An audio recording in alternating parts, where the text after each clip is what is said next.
எல்லாருக்கும் வணக்கம். நான் உங்கள் ராகவா லாரன்ஸ் பேசுகிறேன். முந்தானேத்து விஜயகாந்த் சாருடைய சமாதிக்கு நானும் எங்கள் அம்மாவும் போயிருந்தோம். அங்கே போயிட்டு அப்படியே விஜயகாந்த் சார் என்ன வீட்டுக்கு போகலான்னு வீட்டுக்கு போனோம். அங்கே விஜயகாந்த் சார் ஒய்ஃபு, அப்புறம் சுதீப் சார், அப்புறம் அவங்களுடைய 2 பசங்க, அப்புறம் விஜயகாந்த் சார் ஒய்ஃபுடைய சிஸ்டர் இருந்தாங்கன்னு அவங்க இன்ட்ரொடியூஸ் பண்ணாங்க. எல்லாம் உட்காந்து பேசிகிட்டு இருக்கும்போது அது விஜயகாந்த் சாருடைய ஒய்ஃபுடைய சிஸ்டர் என்ன சொன்னாங்க, சண்முக பாண்டியனை பார்த்து, தம்பி ஹீரோவாக பண்ணிகிட்டு இருக்கார் மாஸ்டர், நீங்கள் தான் எல்லோரும் பார்த்துக்கணும், நீங்கள் தான் ஒன்றா எல்லோரும் பார்க்கணும் அப்படின்னு சொன்னாங்க. அந்த வார்த்தை எனக்கு ரொம்ப ஒரு மாதிரி, ஏன்னா விஜயகாந்த் சார் எத்தனையோ பேருக்கு ஹெல்ப் பண்ணியிருக்காரு. அவர் எத்தனையோ ஹீரோக்களுக்கு ஹெல்ப் பண்ணியிருக்காரு, எத்தனையோ தர்ம காரியங்கள்லாம் பண்ணியிருக்காரு. அந்த அம்மா நீங்கள் தான் இவங்களெல்லாம் பார்த்துக்கணுன்னு சொல்லும்போது அந்த வார்த்தை மட்டும் எனக்கு ஏதோ ரொம்ப ஒரு மாதிரியாக இருந்தது. ஏதோ ஒன்று பண்ணணும் அப்படின்னு தோணுச்சு. ஒரு 2 நாள் அப்படியே யோசனை பண்ணியிருந்தேன், அந்த பசங்களுக்கு ஏதாவது ஒன்று பண்ணணுமே. ஏன்னா அவர் பார்த்திங்கன்னா நிறைய ஹீரோங்க நடிக்கிற படத்தில் கெஸ்ட் ரோல் பண்ணுவார், அவர் ஃபைட் பண்ணுவார், சாங் பண்ணுவார். ஸோ மற்றவங்கள வளர்த்து விடுறதுல அவருக்கு ரொம்ப சந்தோஷம்.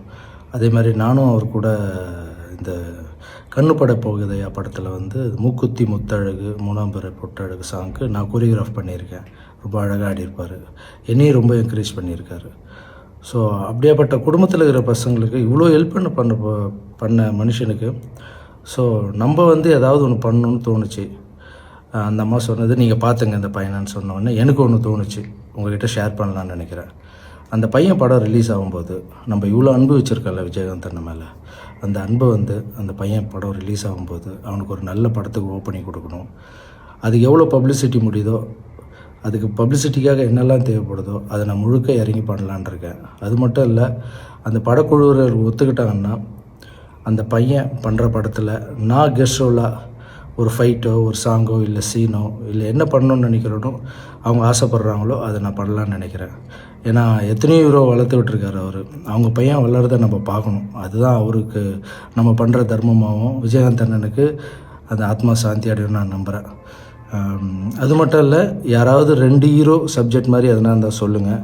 சண்முக பாண்டியன் தம்பியும் நானும் சேர்ந்து பண்ணுற மாதிரி ஏதாவது சப்ஜெக்ட் இருந்தால் சொல்லுங்கள். நான் சேர்ந்து பண்ணுறதுக்கு ரெடியாக இருக்கேன். அதேமாதிரி விஜய் பிரபாகரன் சார் அரசியலில் இருக்கார், அவருக்கு என்னுடைய வாழ்த்துக்களை தெரிவிச்சுக்கிறேன். அந்த குடும்பத்துக்கு நம்ம ஏதாவது பண்ணோம் அப்படின்னா இதுதான் பண்ணணும்னு ஏதோ மனசில் தோணுச்சு, ஷேர் பண்ணிக்கிறேன் உங்கள்கிட்ட. Thank you so much.